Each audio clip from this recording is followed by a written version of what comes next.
Bom dia para você, nosso aluno.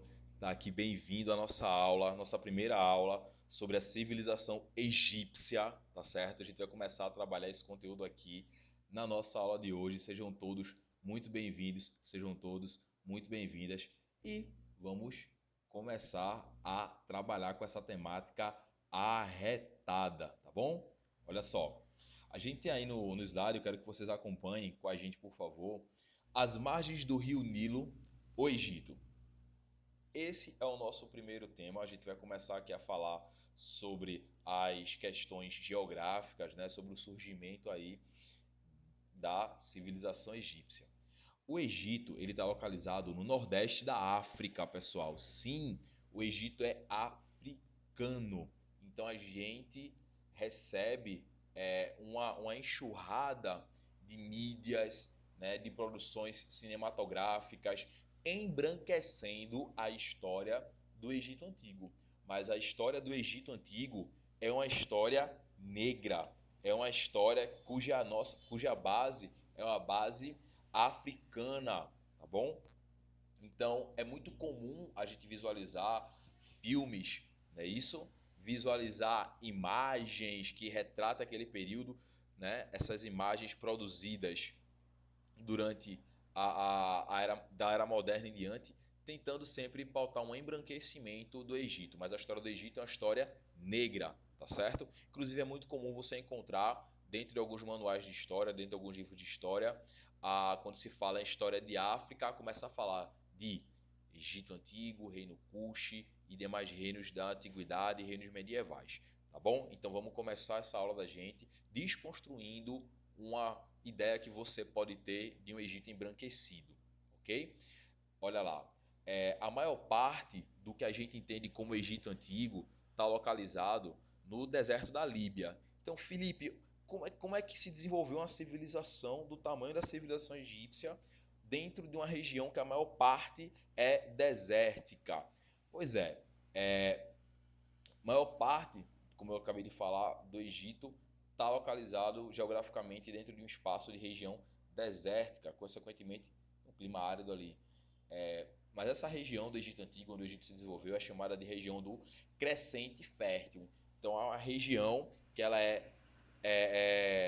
recebe as águas do rio Nilo, do rio Tigre, do rio Eufrates. No caso do Egito, temos o rio Nilo, tá bom? E aí, por conta do rio Nilo, 5% desse território é utilizado para agricultura. Esse rio Nilo é um rio que margeia de norte a sul o país. Ele tem 6.671 quilômetros de extensão, tá? E foi o rio Nilo que possibilitou a fixação dos povos nômades dentro dessa região, tá bom? Olha bem, esse rio ele tem um período de cheia, que é o período que vai ali de junho a setembro, e essa cheia ela deixa as margens do rio fertilizada. Quando o rio ele volta ao seu tamanho original, aí a gente vai ter ali as margens do rio com o que a gente chama de humus, com o que a gente chama de humus, tá certo? Ou seja, o rio Nilo, também chamado ali de a dádiva do Egito, é graças ao rio Nilo que essas populações conseguem se estabilizar nessa região, tá bom? Região do Egito. Então, consequentemente, a gente vai ter uma base econômica do Egito como sendo uma base econômica agrícola. A base econômica do Egito Antigo é uma base econômica agrícola, tá bom? E o que se plantava, Felipe? Trigo, nevada, linho. Você também trabalhava ali às margens do Rio Nilo, fabricando o papiro, tá bom? É, legumes, frutas, enfim. O rio, inclusive, ele era entendido pelos antigos egípcios como sendo uma divindade protetora dos egípcios. Tal era a relação dos egípcios com o rio, tá bom? A gente vai destacar aqui para você também, Fera, para a gente a questão dos felas, que são camponeses. Camponeses são chamados de felas. Puxa isso no teu mapa mental, você que está assistindo nossa aula, que deve estar aí também produzindo nesse momento, tá bom? Porque os felas, eles, através da união, né, começaram a se juntar esses camponeses e começaram ali a produzir, a construir diques, canais de irrigação e, consequentemente, fazer com que se utilizasse o máximo que pudesse utilizar do potencial do rio Nilo, tá certo? Então, você acompanha tudo aí com a gente nos nossos slides. Eu vou mostrar para você agora um mapinha. Olha aqui, esse é o mapa do Egito Antigo, tá certo? Esse é o mapa do Egito, que está dentro do continente africano, ao lado dali da Líbia, do Sudão, tá? Dentro dessa região aí, ok? Então, esse é um mapa muito legal, esse é o espaço geográfico, é o mapa geográfico que você tem que ter em mente quando você pensa em Egito Antigo. Tem uma coisa nesse mapa que chama muito a atenção da gente, que é o seguinte: as fronteiras do Egito, da Líbia, né, do Sudão, dos países que estão aí retratados, você percebe que existem linhas retas nessas fronteiras. Isso por quê, professor? Porque quando, durante o século XIX, começou-se ali a disputar o domínio, as potências europeias começaram a disputar no século XIX o domínio sobre o espaço africano, se fez uma grande reunião e se partiu a área de influência desses espaços entre os países da Europa. Os países da Europa, durante a Idade Moderna, né, acabaram ali, durante a Idade Contemporânea, acabaram ali, tá, dividindo o continente africano, sem levar em consideração cultura, história, a relação entre os grupos sociais que ali já viviam historicamente. Então, por isso, quando a gente pega o mapa da África, você vê ali algumas listinhas retinhas, como se tivesse sido alguém que tinha botado o mapa na mesa e tinha dividido, ó, essa parte aqui é minha, essa parte aqui é tua. Mas foi exatamente assim que aconteceu, tá certo, Ferinha? Então, vamos continuar aqui. Ó, quando eu falo para você da história do Egito Antigo, eu estou falando de três momentos históricos, de momentos históricos diferentes. Eu tenho o período protodinástico, o Antigo Império, o Médio Império e o Novo Império. O período protodinástico, ou pré-dinástico, como já está dizendo, ele é um período onde não havia unidade política em todo o Egito. Tá? Olha essa citação aqui do John Hayder que eu vou ler aqui para vocês. Embora verdejante o curso do Nilo surja como uma autêntica antítese das embranquecidas areias do Saara, através das quais desliza estes dois traços, contrastes, juntos, constituíam uma força primordial no desenvolvimento da agricultura e estabeleceu a sociedade humana em África. A evolução foi complexa, envolvendo a domesticação de plantas e animais, inovações tecnológicas, fixação de aldeias e aumento do nível da interdependência social, tá bom? Então, o que é que a gente consegue perceber aí, fera? A gente consegue perceber, né, o quanto que o Egito ele evoluiu de forma específica. Grupos sociais diferentes, civilizações de diferentes lugares vão evoluir de diferentes formas. A forma com que o Egito ele foi evoluindo foi através da relação com o Rio Nilo, tá certo? Esse período pré-dinástico, né, ele data de 4.000 a 3.200 anos antes de Cristo. Nele, a grande característica é a ausência de unidade política. O que quer dizer, Felipe? O que significa dizer ausência de unidade política? Significa que eu estou falando o seguinte para você, que tem todo o Egito e todo o Egito não está com o poder centralizado num único governo, tá? Então, Felipe, haviam dois governos no período pré-dinástico? Sim, haviam dois governos, tá? Por quê? Porque no decorrer do tempo histórico, se formaram comunidades que começaram a margear os rios, como a gente já falou aqui para você. Essas comunidades que começaram a margear os rios, a gente chama de grupos gentílicos, né, os gens, e aí o conjunto de genes, o conjunto desses grupos, formam um nomos. E aí cada nomos tem um líder chamado de nomarca. O conjunto dos nomos acabou dando origem a um reino. E aí, no Egito antigo, do período pré-dinástico, nós temos dois reinos do Egito: o reino do Alto e o reino do Baixo Egito. O reino do Alto ao sul e o reino do Baixo Egito ao norte. Mas o que aconteceu? Com a necessidade de se construir grandes obras hidráulicas, surge também a necessidade de um grande poder que centralizasse a administração. Consequentemente, o que vai surgir a partir daí para a gente, pessoal? Consequentemente, vai surgir para a gente a necessidade de uma liderança e a gente vai ter conflitos, confrontos.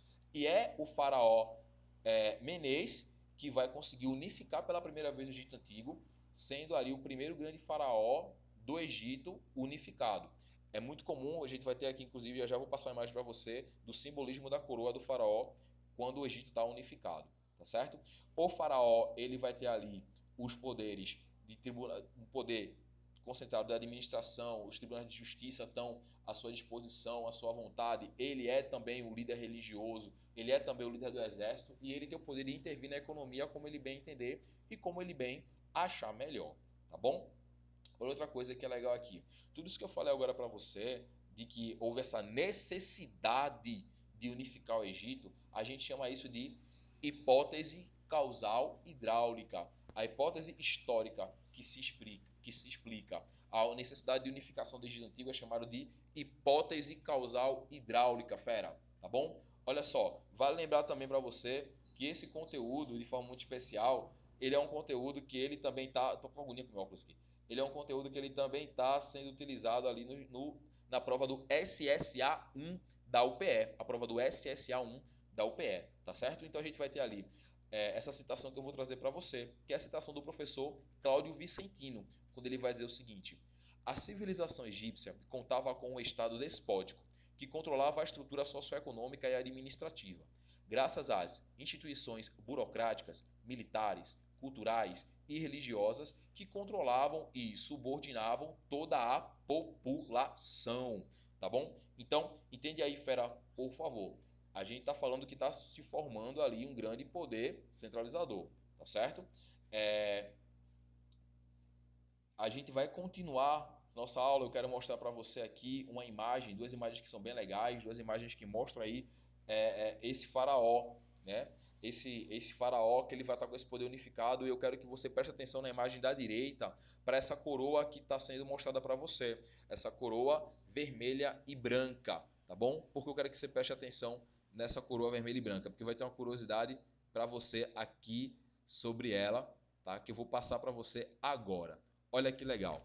A gente tem essa dica aí, esse bizu para você. Primeiro a gente tem a formação dos nomos, aí a gente vai ter os conflitos entre esses nomos, vai ter a formação dos reinos do Alto e do Baixo Egito. Depois a gente vai ter o conflito entre os reinos do Alto e do Baixo Egito para depois ter a unificação do Egito Antigo. A coroa branca seria a coroa do Alto Egito e a coroa vermelha a coroa do Baixo Egito. Quando essas coroas se unificam, né, a gente vai ter a coroa vermelha e preta, vermelha e branca, que é a coroa do faraó, já com o Egito unificado. E do lado eu tenho aí para você a coroa de guerra do faraó, que é essa coroa azul, tá bom? Então por isso que quando você se refere também ao faraó, é muito comum um termo para se referir a ele chamado de ó, Senhor das Duas Terras. Olha para o faraó e diz assim, ó Senhor das Duas Terras. Né? O Senhor das Duas Terras é um termo que a gente utiliza também para se referir ao faraó egípcio, pessoal.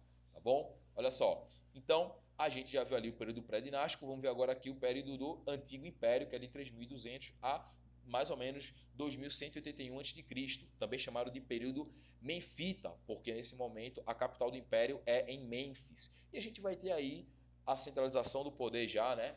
Se a gente tinha antes uma ausência de poder centralizado, agora nós temos um poder centralizado e o surgimento das grandes obras hidráulicas, que vai, por conta da hipótese causal hidráulica, se proliferar pelo Egito as grandes obras hidráulicas de canais de irrigação. A gente vai ter aí um período de grande prosperidade, um período muito positivo para as artes. Vou deixar aqui, inclusive, um abraço para o nosso professor, né? Tiago Correia, nosso professor aí de educação artística, que pauta com vocês aí a arte do Egito, no Egito Antigo. Os nomarcas, eles passaram ali a ter cargos, eles tinham cargos que eram temporários, né, que era de líder do nomos, mas agora eles vão ter cargos hereditários nesse império centralizado, e esses cargos que vão ser permanentes, inclusive hereditários, eles vão ser, inclusive, alvo de críticas. Isso vai gerar ali uma crise interna dentro do reino do Antigo Império Egito, por conta de corrupção, por conta de uma administração muito opressiva, né, isso por parte de alguns nomarcas, né, que passaram ali a ter cargos dentro do Antigo Império Egípcio.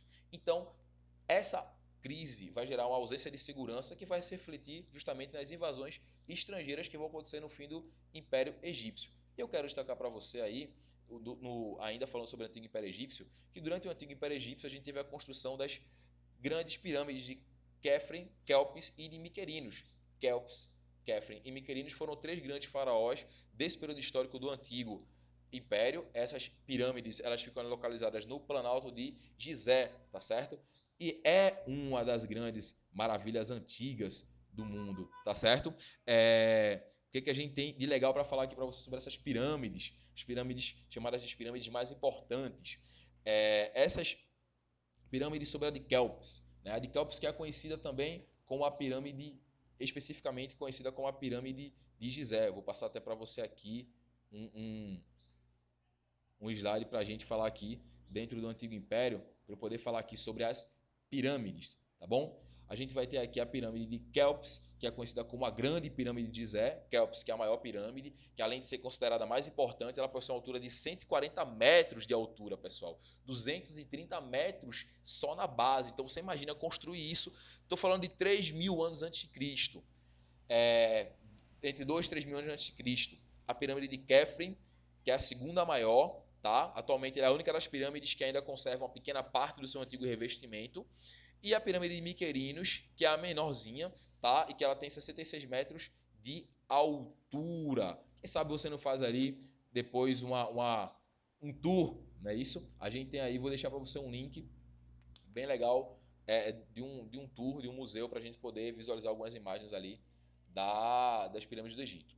Uma informação interessante para você sobre as pirâmides do Egito é que é importante levar em conta que o interior dessas pirâmides possui pequenas câmeras pelas quais se pode entrar, tem corredores estreitos, tá bom? Por esse motivo, não são um lugar ideal para quem sofre aí com claustrofobia estar caminhando, tá bom? Então, quando você tiver aí, eu vou passear, vou para o Egito Antigo, vai ter que passar sim, para o Egito Antigo não, né? Vou lá para o Egito, vai ter que passar sim pelas pirâmides, tá bom? Chega lá e lembra daquela aula que a gente teve aqui sobre as pirâmides do Egito Antigo, tá certo, gente linda do meu coração? Olha só, a gente vai ficando por aqui nesse momento. O que a gente viu na aula da gente? A gente falou sobre a formação do Egito Antigo e falou sobre o período pré-dinástico e o Antigo Império Egípcio, tá certo? Essa é a nossa aula para a gente começar aqui, nossa bateria de aulas para você, e a gente se encontra no nosso próximo, na nossa próxima aula aqui na semana que vem. Forte abraço para todo mundo.